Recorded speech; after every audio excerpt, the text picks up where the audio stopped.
lot of stuff we're doing with board cadets in terms of tactical strength and conditioning involving health and wellness, whether it involves physical exercise training, sleep, hygiene, and nutrition as well. So sort of taking the place of Dr. Dan Bornstein, who's been on this committee the last few years, and I'm looking forward to contributing to helping this committee with enhancing the public health of Charleston. So thank you for having me. Awesome. Well, welcome to the team. Thank you for taking time out and being part of this. I think you'll enjoy it. Paul, do we have any other new members? I'm looking around. I don't know. We've got a new. There's the mayor. We haven't had our new appointment yet from the MUSC to join us yet, but we do have a couple of new guests joining us. Kimberly Butler is somewhere. I saw her come in. She is with. I see her on the agenda. We'll get to her on the agenda. St. Francis and our new. She's been there for a while, but she's the community health director for Roper St. Francis, and she's also serving on the city special commission that's looking at the equity, inclusion, and a couple of reconciliation. And then we also have Tara. Tara, always mispronounce your last name, but Tara is with does the public relations marketing with Roper St. Francis, and is a big help to Kimberly. So that team is coming on, and we met Holly Cutt earlier from the school district. She took over the health and wellness initiatives with the school district. So we have a combination of a lot of good guest support people out there that are going to help us do what we need to do to get things. And Mary, you missed just before we started, Kimbo Yee from the Citadel was joining us today. He's was sitting in for Dan today. So, all right, well, let's get to work. First thing on the agenda is approval of the minutes that I think Paul sent around from April 7th, 2021. Is there a motion? Motion. Is there a second? Second. Any additions, deletions, corrections? All in favor? Aye. Any opposed? All right, the ayes have it. Next on our agenda is Health Disparities and Environmental Justice Subcommittee, Special Commission on Equity, Inclusion, Racial Conciliation update from Kimberly Butler Willis.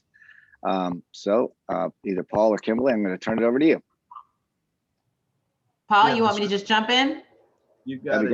All right. Well, good morning. As Paul told you guys, I'm Dr. Kimberly Butler Willis, Director of Community Health over at Roper St. Francis, and joined by my awesome teammates, Meredith Berlinski and Tara Tislana this morning. But I also sit on the city's Special Commission on Equity, Inclusion, and Race Conciliation as the lead for their Health Disparities and Environmental Justice Subcommittee. And to date, we have provided a draft list of recommendations to the broader commission in order to include it in the final report along with an executive summary. But essentially, this subcommittee is responsible for four things, or we had four goals, I would say. And it's one, to explore issues related to health and environmental equity, determine which issues are more salient in the city of Charleston, identify key priorities that would produce the greatest impact, and lastly, present these priorities to the larger commission for evaluation and facilitation. So serving as consultants or advisors for that greater commission in that space. I have an awesome team of volunteers that come with a long list of expertise and experience in this space. And we've provided priorities about that. Essentially, the foundation is the social determinants of health. How do we make sure that we consider and include and resolve barriers to healthcare that we know are sometimes outside of healthcare, like education, internet access, food stability, and even housing affordability. But then we also went back to the bread and butter of ensuring that we have sufficient healthcare access, and not just access points, but those that are affordable and maintain high quality, so that people, although uninsured or low income, they still have options on the peninsula. And then we made sure to include COVID testing and vaccination, one that I'm sure many of us will not forget forever because we're still living through the pandemic, but making sure again that the city is supporting or sponsoring consistent and sustainable COVID testing and vaccination opportunities. And then on the environmental side, we included 2 recommendations, one about flooding. So investing in strategies that mitigate flooding, prioritizing those that address racial equity and environmental justice. Climate change, acknowledging and proclaiming that climate change is indeed a public health crisis, and then also considering how the environment and how environmental justice is determined by the safety and accessibility of your community. So green spaces and safe parks and lighting, how does environmental design contribute to that environmental justice and equity within underserved communities? So that's a very high level overview of what we presented back to the commission. And at any time, you can email me for more detailed information, or you can even check out our meetings that are recorded on the city's website. Paul, anything I missed? No, I thought it'd be good. You've got such a great team sitting in front of you here as to any of the special needs that or areas where you need us to plug in at. This is probably a good time for us all to try to open that door to be listening to when we talk health disparities and those the top items that you had. You've got a good audience right in front of you now. Awesome. So I'll repeat. So those 3 of the healthcare or health disparity focused priorities were the social determinants of health, so acknowledge them and resolving them where they are barriers. Healthcare access, so entry points into healthcare health systems, and that does not just mean hospitals, but even our FQHCs, which have been phenomenal during COVID outreach, and are really the only source of care for our uninsured folks out on the peninsula, and our health department and other smaller private practices. And then 3rd would be COVID testing and vaccination and those continued efforts. So Paul, you're right. I seem to be joined with a great panel of folks. Any thoughts or reactions to those priorities? Anything we missed or opportunities that we should explore further? One thing before we take questions, I'd like to bring up those maps or at least the one map that I sent out. I'll start with this map, but you know, we've looked at it and we've talked about these numbers for years. It seems like since Dr. Richardson has introduced the opportunities for us to see these numbers.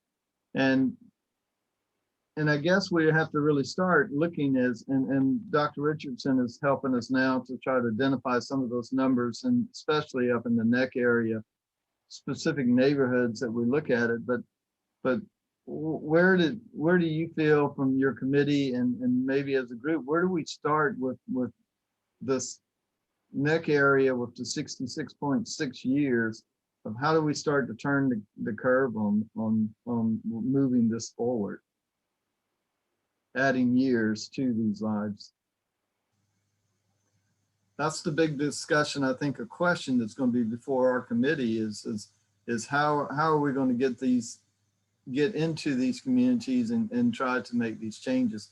And that's part of a great segue that as we get into the second part of the discussion with health and our policies, that Susan Johnson and the task team that we've got looking at it are going to be also looking at what policies and all, or how do we bring all our policies together in the city so that we are looking at the social determinants and disparities and everything that we do. So that's just a lot of food to throw on the table at one time, but it's a good starting point for us in our discussion. Mayor has his hand up. Mayor Tecklenburg. Thank you, council member and committee members. Dr. Butler, thank you for your work. And I must say this map really hit me side the face a couple of years ago when Dr. Richardson first showed it to us. And I think it illustrates the disparity in health here in Charleston better than anything else I've seen. And I think we talked about this as a committee at that time, and then COVID came along and we kind of lost focus on it. And I think we have a real opportunity here to to use this and it's information that comes from DHEC to set some goals, some more specific goals that would be in concert between this committee and the commission's work. And that one area of the neck area, 66.6 years. And I'm not obviously not a healthcare professional as many of you are, so I don't know what a reasonable expectation of how we could move the needle. But I would suggest to you, let's set some specific goals. I mean, an easy one is to, get to 70 years for that area within the next 3 years. I don't know if that's reasonable or not, and maybe that takes some further analysis by healthcare professionals.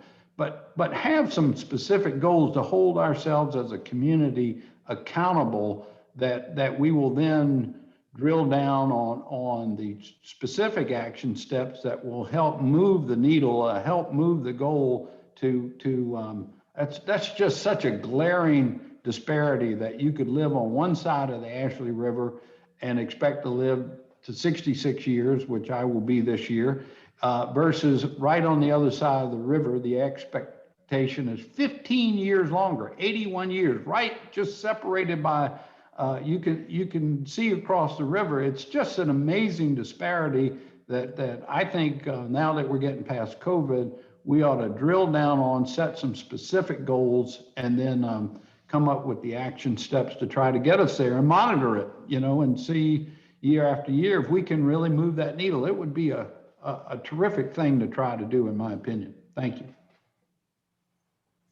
Mayor, I'll add to that. We know that in public health and in public health practice, when we focus our attention and efforts and energy on those that are most vulnerable, it really benefits everyone. And so I would suggest that we really hone in on those communities that are under 70 years, because there has to be something critical going on that we can narrow down in order to resolve those issues. And we know that if we instill programs, services, resources that complement those or address those issues, it will benefit the entire community as a whole.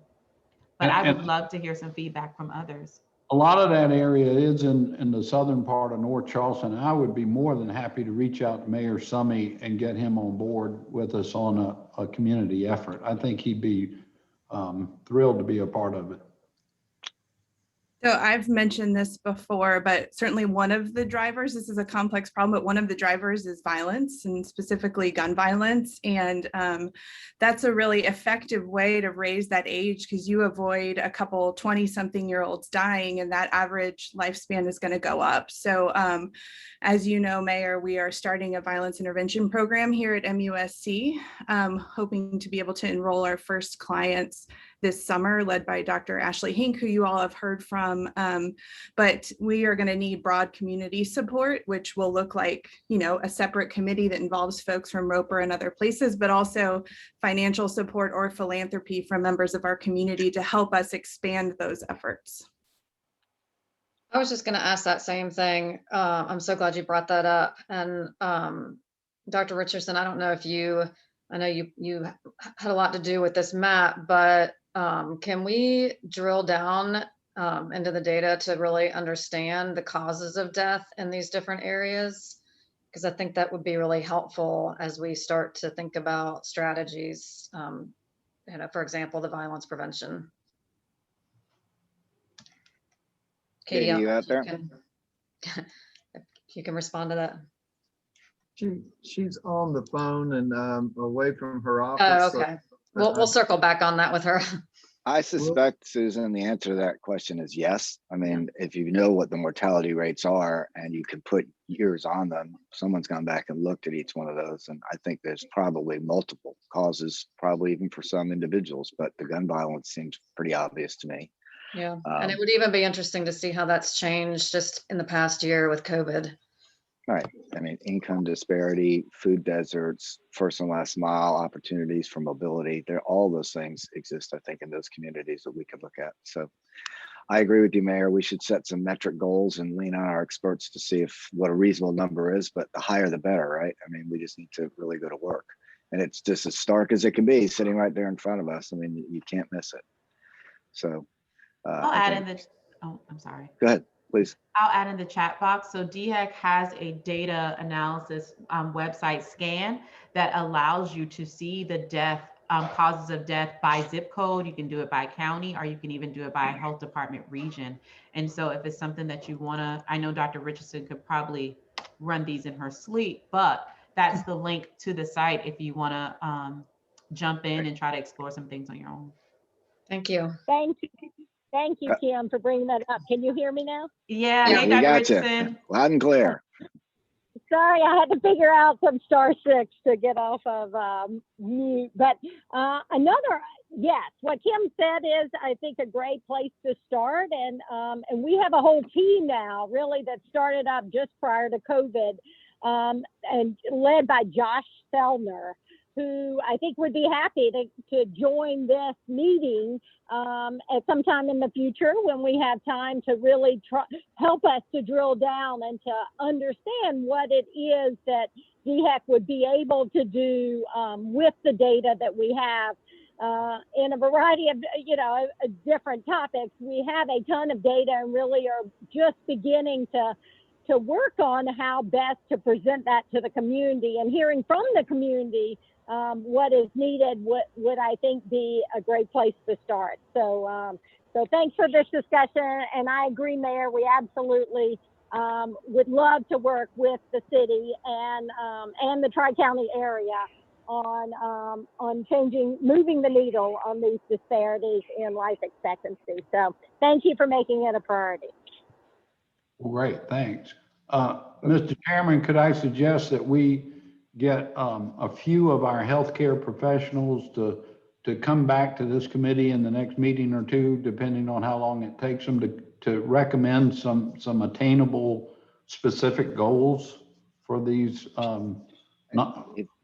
If they're willing to come back and do that, that would be great. We'll certainly give them enough time to come back and give us a matrix that is understandable. So yeah, we'll coordinate through Paul, and we'll get them back.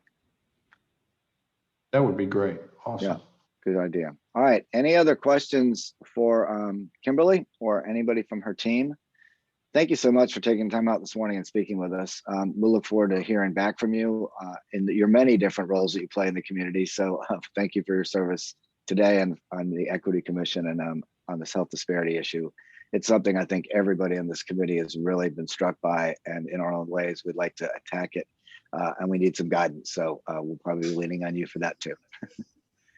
Mike, if I could just add, once Kimberly's items are out of draft mode or into a point, we'll make sure that everybody has those so you can help see how they're drilling down, and ask everybody at that time. It's not just a city department issue.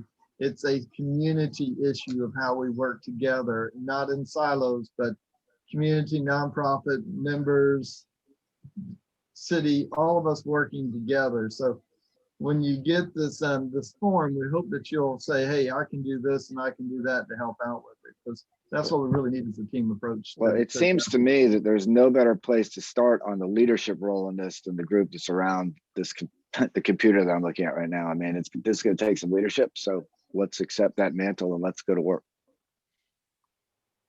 All right. Any other questions for Kimberly? Again, thank you so much for your time this morning. Next on the agenda is the Health and All Policies Task Group update. I think Susan, you gonna take the lead on this? Yeah, Paul, can I share my screen? Yes.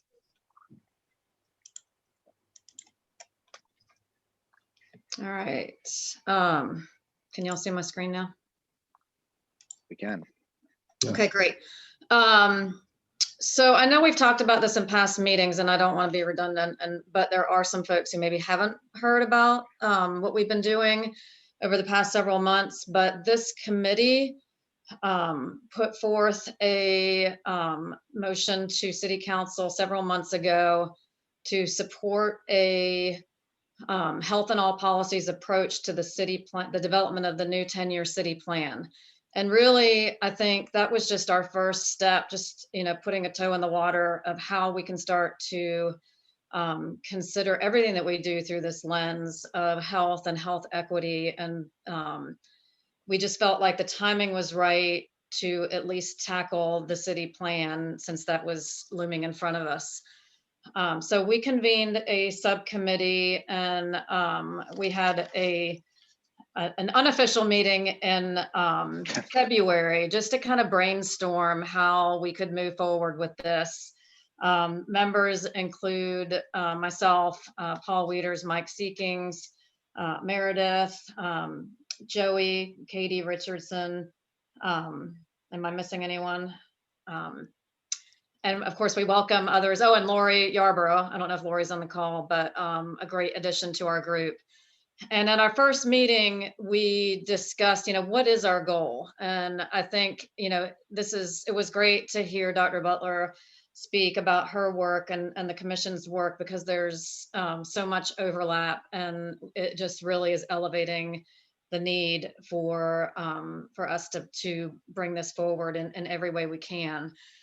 So this sounds very similar to what we just heard, but really our goal is to address inequities at the systems, policy, and structural level to eliminate health disparities. And we know it needs to be a collaborative effort. It needs to go across all sectors. The focus of our committee is the city. And so we want to start with what we have control over. And so again, we decided to start with the city plan, but we understand that this is, something that is much larger than that, and that we really need to consider all of the stakeholders and bring everyone together. But again, for the purposes of this subcommittee and task force, we're looking at the city government and how do we consider how making that goes into that. So we presented this to city council. It was so at our meeting yesterday, Joey, thank you for putting these slides together and presenting this. We actually, Dr. Richardson invited one of her colleagues, Brenda Hughes from DHEC, to meet with us and really listen to where we are right now,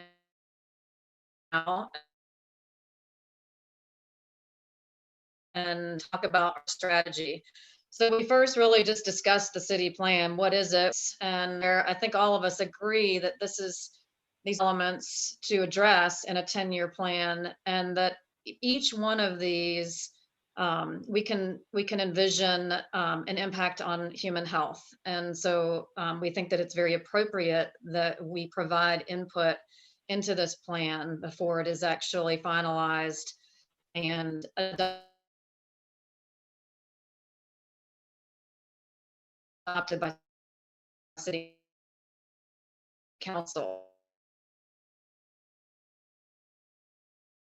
City planning, Office of City Planning, huge gaping hole, but we now have a new director who is brand new to Charleston. And so Mike can speak to that collaboration, because I know, Mike, you had a conversation with him yesterday, but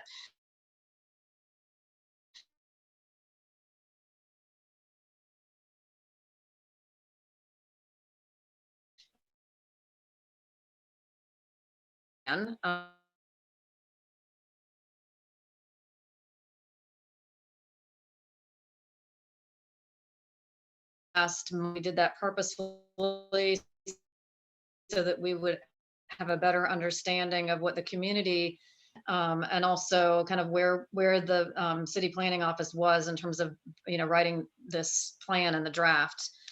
I think we have some examples, and these are available on the website, but it's still there are a lot of gaps that need to be filled, and we feel like we have an opportunity before this draft is complete and lands on the desks of council members that we want to provide input. What we noticed is that I don't think we saw the word health in any of the current current form that has been pulled together, nor was health addressed in the questions that were posed to the community members. So we saw that as a red flag, but also see it as an opportunity. because we are in a position final decision making. It was also noted that this for some reason to city planning, or they weren't aware of it. And so, we may be coming in a little behind, but things help to make those connections with the folks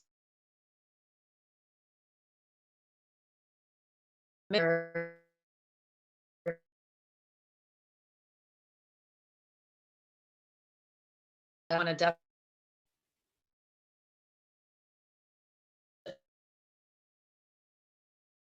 that are happy to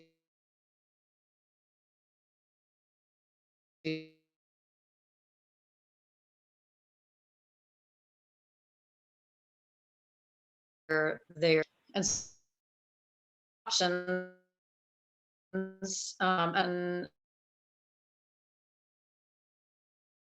plan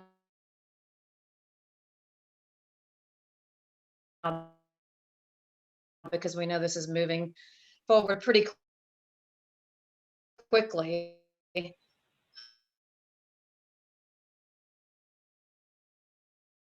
For some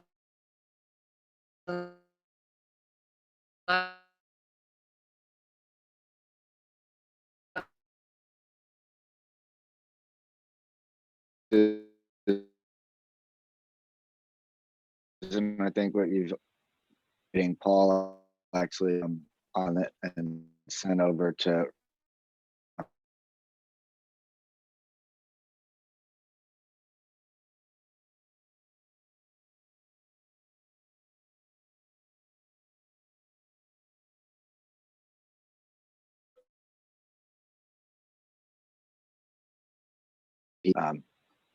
off to the races. Great.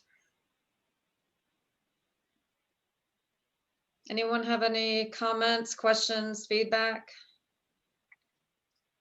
Questions from anybody around? I can't see everybody, by the way. I'll share quickly that, as we were talking about earlier, how can we affect those disparities in life expectancy? And that can happen in a lot of different ways. We know that in our community, we can try to promote and propose programming for individuals, right? And we can do things at the community level, but this would be what would be considered like the policy level change that we can try to affect as a subcommittee. And in that way, what we're doing is we're building a foundation by including the language of health throughout our city's plan over the next 10 years and ensuring that there's language in it that that specifically calls out the disparities that we see in life expectancy and providing recommendations for future development or for the following of plans and policies that are already out there that affect health. I think we're building the foundation for more to come in the future, but I think it's important that it is reflected. And I think that's what the subcommittee kind of settled on, is that it's important that the health and the health disparities that we see are reflected in our city plan. I'll also say, I just want to mention this as I'm reading through my slide. I think it's really important that we understand what currently exists. I know that we've identified what doesn't exist, and Lori helped us see that from her perspective as a leader in the city of Charleston. But I think we want to know positively or negatively what policy systems, built environment currently exist, and however they're impacting. We believe that that's an important step to understanding and setting goals moving forward, and that's going to require some work on all our parts to pull that information together. Mike, I want to echo something Joey said yesterday, and Joey can correct it better during our meeting, but he had talked to some of his folks at CDC, and it was about, there might be some writing in the script that says we're going to use complete streets and et cetera, but it's adding help to complete those steps. And Joe, you want to just jump in there? Yeah, sure. So yeah, the advice that I was given just very briefly as an intro conversation to some folks who do health and all policies work every day is that an easy way for us to make changes is, again, to complete those sentences. If it's a recommendation in our city plan that says we want to ensure equitable access to parks and sidewalks and open green spaces, the last part of that sentence that I think we would want to recommend that they add is so that we can address disparities in health in areas that we know are seeing, worse outcomes or something like that. We would want to wordsmith those draft recommendations so that we're really calling out exactly. I wanted to ask one question. How do we make this to whereas it's not just for the city, but it's all the businesses that operate within the city or within the county? How do non-healthcare agencies, organizations also consider how they could include health in all of their policies as well? I think that's a really good question, and it's a little more complicated than the question sort of allows. But one way, I think, and the one way we can do it is by leadership and lead. And I think that, setting the standards that we adhere to and getting people to follow along, that's one thing that we can control as a city, right? We can only put the mandates on ourselves, but also then get out into the community and through education and collaborative effort, our practices can spill over into private business and all that. And there's plenty of people around this meeting who have been involved in health and wellness initiatives between the city, MUSC, and private industry and business that's been very successful. I think Paul and Susan, you can certainly talk to that. But I think leadership is the first place to start, and then plenty more to come from there, right? Yeah, I think Charleston Healthy Business Challenge is a great example of a way to engage folks. But there are a lot of other channels. I think, once we establish our framework and our strategy, then it's getting, community buy-in, and it's critical that we involve stakeholders at all levels. Again, our focus has been the city because this is a city committee and we want to address what we can control, but then we have an obligation, and Mayor Tecklenburg has offered to reach out to our, the other communities that we need their help. So I think that's critical. Mr. Chairman, if I may make an observation, the comprehensive plan that and Mike is something that comes around every 10 years, and it's kind of telling, maybe glaring, that public health is not on that list of 10 things, right? And so affirms the wisdom of putting in place this health in all policies policy, that we think about health. But so here we are at the 10-year point, so it's coming up, and it seems to me there are a lot of existing city practices and policies, although I think we do a pretty good job thanks to leadership we've had and from Paul and Jan before until she left within our organization. But there are places that need attention, and so are we going to just wait until they come along, like this comes along every 10 years and we're catching it, so to speak? Or are we going to drill down and kind of seek out the things that we can kind of proactively go back and take a look at and update or bring the health lens to it, if you know what I mean? Yeah, our Health and All Policies Task Force had already, discussed what kind of the future will look like for our group after we've, worked on this initial project. And I think education for various departments throughout the city around how their work specifically affects health, even though they may not think it does, is something that we discussed, and I think we're going to work on. Great. Yep. Big part of our conversation. that's a good challenge going forward to, I mean, I know you could spend a lot of time looking at every single thing, but try to, you know, at least look at the low hanging fruit. That'd be great. It is an ambitious goal, health one step at a time. That's right. All right, any other questions, comments for the Health and All Policies Subcommittee, which is off to the races and working hard. We'll have another report, I think, next meeting after Susan and Paul have a chance to talk to our new plane director, Robert Summerfield. I have to say that slowly, Mayor, because I keep saying Robbie Somerville. It's hard not to. Anyway, any questions? I see Councilmember Shealy. Anything from you? Okay. Next on our agenda is COVID vaccinations, local health update. Dr. Richardson.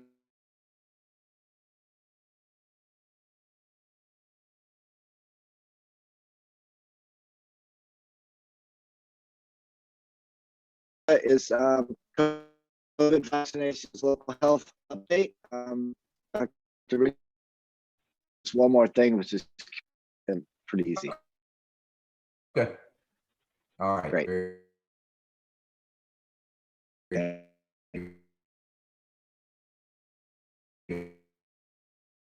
This morning than usual, but I think some of the bullet points are that our numbers continue to decrease, both nationally in South Carolina, they've sort of stabilized, but in the Lowcountry, we saw a 25% decrease in COVID cases in the past week, and thankfully over a 50% decrease in deaths. So I think we're moving in the right direction. I think Charleston has the second highest rate of vaccination, only behind Horry County now, and our percent positivity rate remains below 5%. So we're still doing a good job with having testing accessible in our community to those who are symptomatic or have been a close contact or just want to get tested. So those are the some of the positive points. On the more concerning side, we are continuing to see increasing numbers of variants and are watching those closely. We are moving towards sending out a health alert this week. We have been asking for all vaccine breakthrough cases to be reported to DHEC. We in the CDC now feel like at this point in time, although we will continue to follow that data through our case investigation, we will no longer be singling out all of those cases. We will now only be asking the medical community to notify us of vaccine breakthrough cases associated with hospitalizations and deaths. We strongly believe that all of the vaccines available to Americans right now are safe and highly effective against all COVID, including the variants that we are seeing now. And so that is, while an improvement, we still need to continue our education and outreach to those who are still concerned about the vaccine and may not yet be ready to receive it. And so that includes younger people, and thankfully we do believe that Pfizer will get the go-ahead from the FDA and CDC within a week to be able to provide vaccine to those 12 and over. We've heard this week that Pfizer hopes to also receive EUA permission to allow vaccine for those 2 to 12 around September of this year. So with the approval of 12 and up, that will really give us the opportunity to address young families with vaccination opportunities. But just in general, I think we're moving towards, and I saw Roper St. Francis actually announced in the paper today, they and others, including DHEC, are moving away from the mass vaccination sites into smaller events spread throughout our communities to really increase access. We're also working on outreach to communities of color, that have been somewhat more hesitant using trusted community leaders. People feel like they want to hear from their primary care provider, from family and friends, and so we all have a role to play there. I also just want to briefly address a couple of questions that we've heard from several people, just so that you can then use these to address with your communities. One is, why have the vaccines not received the full FDA approval? It's been a long time. What's going on there? Is that a concern? And we have done some research into that, and the FDA is requiring the vaccine manufacturers to collect 6 months of data, safety data, after the EUA has been approved. So for instance, for Moderna, that was December the 28th. So they are really still in the midst of collecting that safety data, and will be able to apply 6 months after that EUA approval for each of those vaccines. We also are seeing an increasing number of people who are skipping the second dose of their vaccine if they start with Pfizer or Moderna. And we believe it's really important to get that second dose. Studies show that neutralizing antibodies are increased tenfold greater after the second dose than the first dose. And also that second dose induces a cellular immunity, which provides better protection against variant strains. And then finally, we just don't know how long the immunity is going to last after that first dose only. So for all of those reasons, we are definitely recommending everyone to get that second dose of the vaccines, requiring 2. We've also seen 10% more women getting the vaccine in South Carolina than men.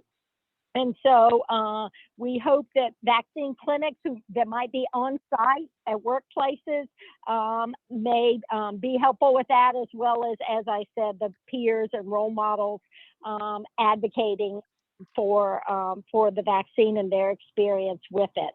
I think I'll stop there. Oh, I guess the last thing was that the FDA and CDC did lift the pause on the Johnson & Johnson or Janssen vaccine on April the 23rd. They did report confidence that this vaccine is safe and effective in preventing COVID-19, determined that the data collected on the 18, on the individuals, I actually didn't write exactly how many. I think it was 15 at the time that they completed their analysis.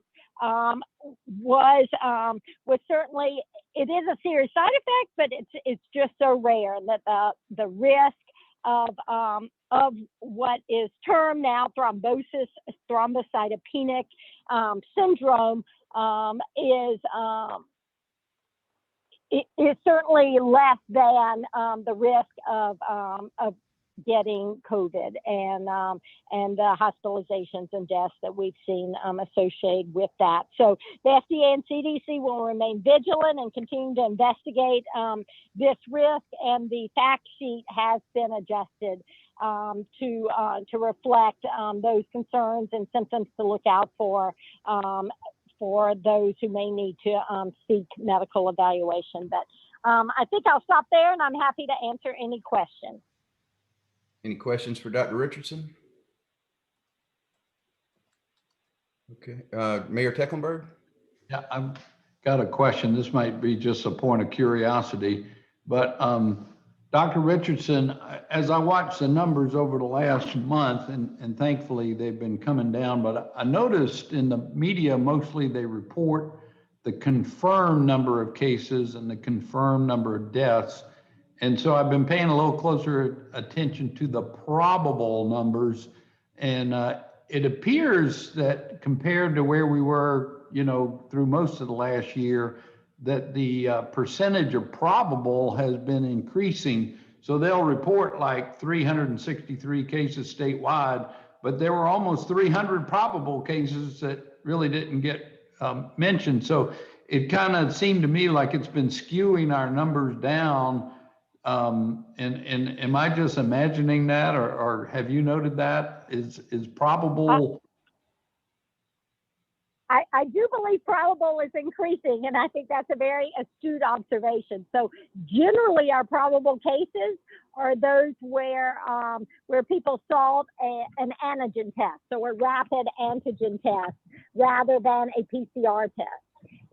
There are a few other ways that we can find probable cases, but the increase has definitely been in that realm, I believe. And so actually, when I report numbers, I do report confirmed and probable because we investigate them the same. We provide the same isolation guidance to the positive person and the same quarantine guidance to the close contacts, whether it is a confirmed or a probable case. So I do think that has been the case. I'm not sure why we report in some locations confirmed only. So I do think that may,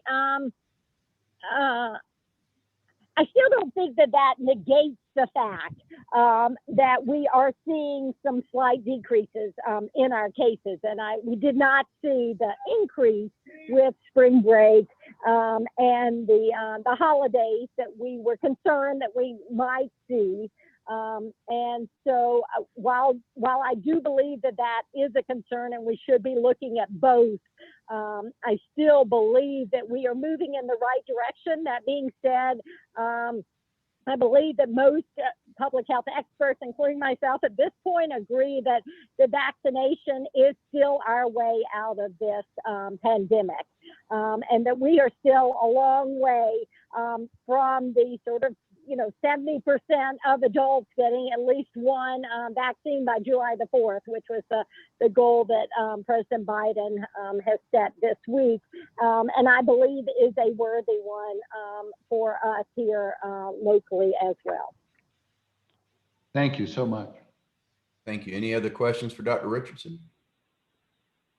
I see Tracy McKee is on here, and Tracy, thank you for joining us, and turn it over to you now. Good morning, everyone. I'm sorry to be joining late, and hopefully I'm not going to touch anything that Dr. Richardson already hit on, but just a quick update from the city perspective. For cases at the city zip code level, our 7-day average hasn't been this low since really June of last year, just before we started to see that big surge in cases. And that is, I believe in our data feed, we are only getting confirmed cases. So thank you, Mayor, for that question. So it doesn't include those probable cases. To Dr. Richardson's point, I mean, it's really right now vaccines and variants. And there's people on this call who are much more appropriate to talk about that. But I think that's why the vaccines are so important, to get people vaccinated so that the variants don't cause problems for us down the road, because they're already wreaking havoc. And for those of you that may not have seen, MUSC has been sequencing a lot of tests. And I know in March, 40% of those tests that were sequenced came from variants. And they actually, I know they're running some tests, I believe, last week and this week. And based on my conversations, they are expecting those to kind of be what they're seeing at the national level, running almost 70% of cases, which is a little alarming and scary. So all the more reason for everyone to get vaccinated. On a other positive note, if you will, we're also looking at the vaccination information coming from DHEC and using the methods put forth by MUSC. It looks like Charleston County, we're estimating we have about almost 60, we're approaching 60% immunity, and that is about 43% through vaccinations, and then another almost 17% through natural immunity, looking at those who have had COVID-19 over the past 5 months, roughly. So I'm happy to try to answer any questions anyone might have.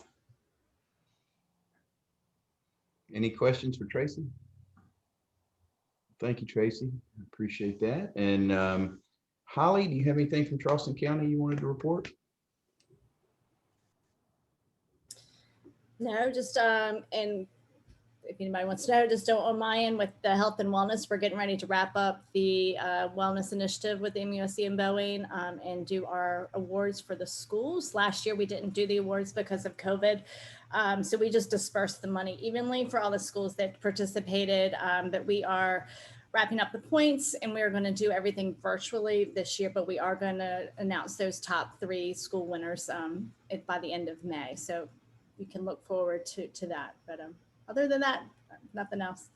All right. Thank you so much. Jennifer Roberts, do you have anything that you wanted to report? Yes, thank you. Good morning, everyone. Just want everyone to know May is Mental Health Month. If you don't know that already, I sent Paul a whole bunch of info sheets from NAMI about mental illness, and it's all very interesting information. We have a lot going on here this month for Mental Health Month. Today is actually Staff Wellness Day, and we're announcing our Employee of the Year and having Zoom yoga and games in between patients. So that's exciting. But 2 big events, or actually 1 big event we have at the end of this month is Art of Discovery. We are going to be part of Piccolo Spoleto again this year, and we'll be at the Circular Church from May 28th through June 13th. But this year it's a little different. We are focusing on children and adolescent art. We won't be selling the art, but we've asked them to do a mental health theme. So it should be a really interesting event, and we're going to have some news coverage and things, but it'll be, usually we use adult patient art, but I think this year we've teamed up with NAMI and many of the school districts to do that. And I've got a flyer out for that also. So please come by and visit us. We'll be at the Circular Church every day from 11 to 7. I also sent out, asked Paul to share with you our conference flyer for the Lowcountry Mental Health Conference. We will be having it again this year. It will be part virtual and part in person, and it will be at the Gilliard again, obviously with reduced numbers from before, but we're very excited. It's a great conference. It's 2 days and a couple on the evening, the eve of the main conference. So it's like 14 and a half CEUs for people that may be interested in going to that. And lastly, just a reminder about SC Hopes. We do still have funding as an agency to pay for people who have exacerbated symptoms from mental health because of COVID or new symptoms. It's for healthcare workers. It's for anybody in the community. Even helps pay for medications for people coming out of jail. You call our center and just mention that SC Hopes, and we've sent out flyers about that too. So that's my report for the month, and please share my info about mental health with people that you know, because it's all good information, and I appreciate it. Great. Thank you so much. Appreciate that. Dr. Andrews, do you have anything that you wanted to report on? Yeah, just one thing that the Charleston County Medical Society drafted and sponsored a resolution to the South Carolina Medical Association meeting on firearm safety, and it was approved at the meeting 2 weeks ago. And this is something that groups of people have been trying to do for a long time, but the resolution essentially encourages all healthcare providers to use all patient encounters as an opportunity to discuss the dangers of unsecured firearms in the home as it relates to unintentional shootings, suicides, gun carrying, and school shootings. And then also for healthcare providers to try to educate the public about the importance of secure firearm storage. So we were really proud of that resolution passing. All right, thank you very much. Have I left anyone out? Anybody? I'm sorry, go ahead. Oh, no problem. I have 2 things. One is just a thank you to anyone who participated in Earth Day events the 3rd week in April. We actually participated with the governor on it was called Power Plant SC, and the state of South Carolina planted over 3 million trees on Earth Day. And in Charleston County, I worked specifically with Kelly Thorvaldson from the South Carolina Aquarium, and we had 10 organizations who helped distribute seeds and get those planted. So we were really excited to be a part of that. And then I also just wanted to give an update on the Heat Watch program. I brought this to this committee back in January when we were applying to participate in the CAPA Heat Watch program that is through NOAA, and we were accepted. So there are 11 states and less than 20 cities that are participating in the 2021 Heat Watch program. And this is a partnership with the city of Charleston and the Charleston Medical District. And we will be looking for volunteers. We will be selecting one day. We've blocked the week of the 26th of July to conduct this research. And so we will need volunteers. We have a meeting in 2 weeks. We've been working with NOAA because we really want to make sure that we select the right day to do it and then the right places. So I think that, looking at the zip code maps will inform us. And then just some of the things that Councilman Seekings brought up yesterday in our Health and All Policies meeting, particularly around transportation and kind of that last mile of walking to the transportation hubs. So we'll be collecting some really great data on the impact of climate on health. We have a group, it's actually the Carolinas Heat Health Coalition. And so we have members from MUSC, the Citadel, College of Charleston, the Charleston Medical District, and the city of Charleston. And so we're also conducting another heat research study, but just wanted to provide that update. We're really excited to be involved in this national campaign to collect data. And I think that will also help to inform some decisions that we make around policies in the built environment to protect and to both inform, advocate, and mitigate the impacts of climate change on human health. So those were the two things that I wanted to share. All right, great. Thank you very much. Councilmember Shealy, it's Lori. Just one Lori. quick thing. With COVID, we have had almost a 15-month gap in swim lessons just because of what we're able to do safely. Next Saturday, the city of Charleston will be doing registration for summer swim lessons. So we're very happy about that, trying to make sure that all of our kids can at least be safe around water, trying to avoid childhood drowning. And also to make sure we've got plenty of folks certified to be lifeguards, because we're looking for those folks desperately to help work in our pools this summer. So just wanted to put a shout out there that the aquatics division is really excited about re-engaging with the community on swim lessons and making sure our children and adults have opportunities to learn to swim. Yeah, great. Thank you, Laurie. Appreciate that very much. Councilman Shealy, Katie, I have one other update. I think we have a minute to go. Is that okay? Sure. Yes, ma'am. Absolutely. Thank you. So I just wanted to give a few pointers on our Fast Track Cities initiative. That's to end the HIV epidemic. And we're coming up on the 2-year mark this June for Mayor Tecklenburg having signed that proclamation. A few interesting updates to talk about there. One is that we are working with Miss Giona Johnson in the Department of Housing at the City of Charleston on including language in a contract that will be used with a developer to prioritize applicants that are returning to care. So we know when we look at our 90-90-90 data, which looks at how many people who have HIV are diagnosed, how many of those are in care, and how many of those are virally suppressed, that in care number is our lowest. And so prioritizing applicants returning to care, waiving some rental debt and credit check history, and lowering income requirements for that group, I think will be a wonderful partnership between our SHAPE group, this committee, the City of Charleston, and the Fast Track Cities initiative